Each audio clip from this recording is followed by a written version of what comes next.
Assalamualaikum warahmatullahi wabarakatuh. Waalaikumsalam warahmatullahi wabarakatuh.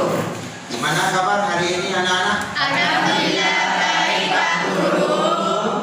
Alhamdulillah baik. Sebelum pembelajaran kali ini kita mulai, terlebih dahulu mari kita berdoa bersama-sama, mudah-mudahan pembelajaran ini berlangsung sesuai dengan rencana dan kita mendapat manfaat.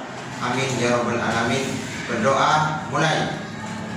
Sebelum kita awali pelajaran ini, agar supaya ilmu yang akan kita dapatkan menjadi ilmu yang hafi dan barokah, marilah kita berdoa bersama-sama. Baik, terima kasih anak-anak sekalian. Sebelum pembelajaran ini dimulai, terlebih dahulu Pak Guru akan mengabsen kehadiran kalian. Abdul Rozak, Hadir. Ahmad Iman, Hadir. Vera, Hadir. Ferry, Hadir Pak. Imron. Hadir. Baik, anak-anakku sekalian, hari ini sebelum pembelajaran ini kita mulai, terlebih dahulu Pak Guru akan menyampaikan kompetensi dasar pada pembelajaran kali ini. Yang pertama adalah menghayati kebenaran penurunan Al-Quran.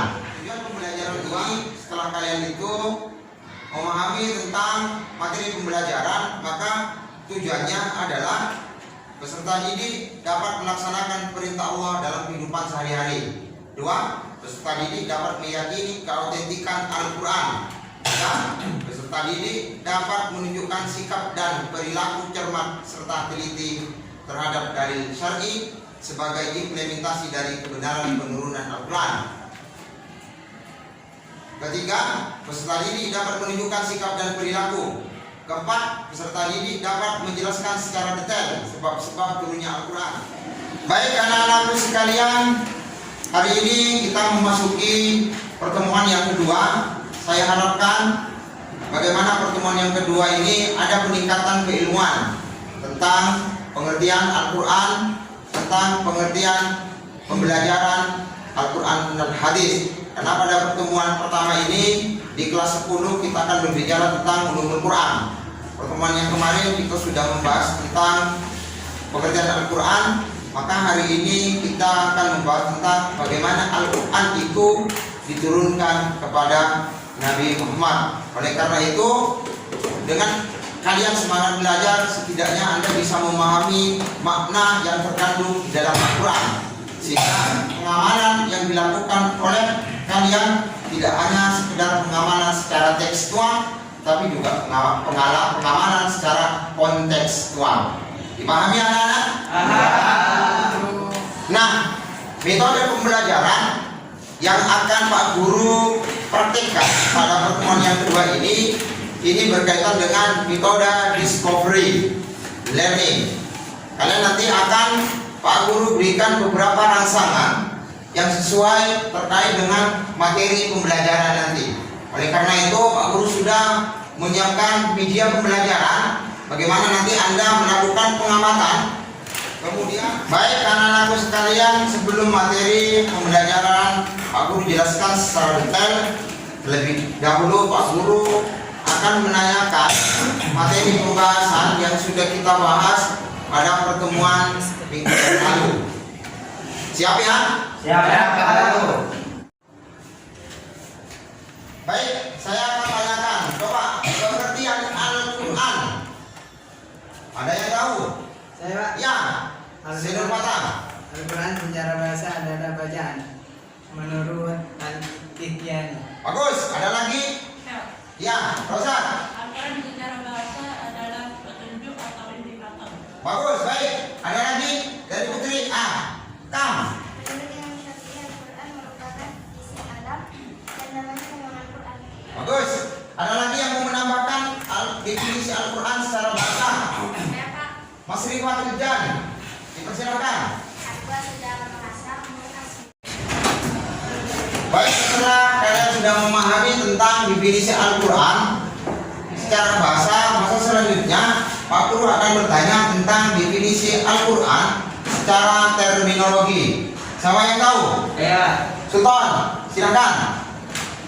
Al-Quran menurut istilah, menurut para ulama dan kesepakatan para ulama usuliyin adalah kitab Allah yang mengandung mukjizat yang diturunkan kepada Nabi Muhammad yang melalui perantara malaikat Jibril alaihissalam dan mendapatkan pahala dengan membacanya. Bagus. Ada lagi yang ya, Aziza.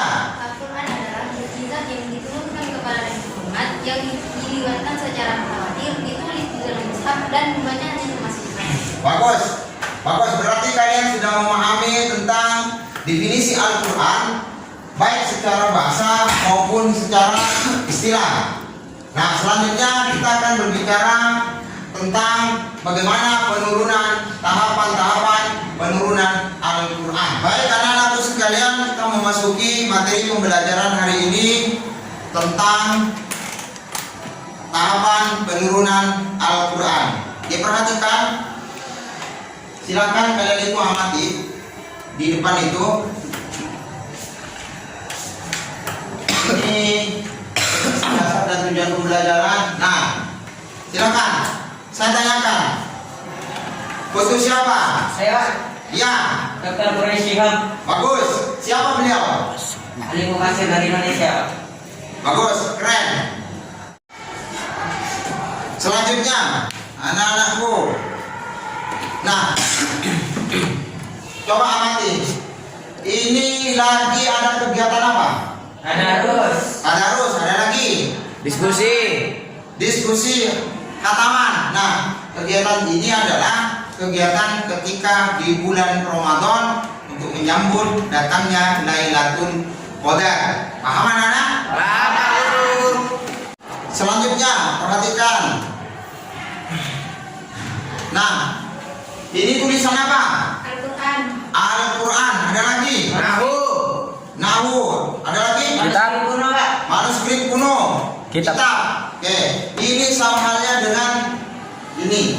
Ini adalah Al-Quran pada masa Abu Bakar. Tidak ada titik, tidak ada naukah. Baik, selanjutnya perhatikan di depan anak. Nah, konsep materi yang akan kita bahas hari ini terkait dengan penurunan Al-Quran. Pertama, asbabun nuzul. Quran diturunkan, maka kita berbicara tentang asbabun nuzul. Nanti ada asbabun nuzul itu, ada asbabun nuzul makro. Kemudian tentang penulisan Al-Quran, mulai dari masa Nabi, kemudian ulama Rasyidin, hingga terjadi kodifikasi pada masa sahabat Utsman. Yang terakhir adalah menerjemahkan Al-Quran. Dipahami anak-anak? Siap. Selanjutnya perhatikan lagi skema turunnya wahyu atau Al-Quran. Maka Al-Quran ini turun melalui beberapa tahapan atau proses. Pertama dari Lauhul Mahfuz turun ke Baitul Izzah. Ini yang kita kenal dengan turun secara sekaligus. Bagaimana dalam Al-Quran? Inna anzalnahu fi lailatul qadr. Maka setiap tanggal, setiap bulan Ramadan di situ kita kenal dengan istilah turunnya Lailatul Qadar atau turunnya Al-Quran.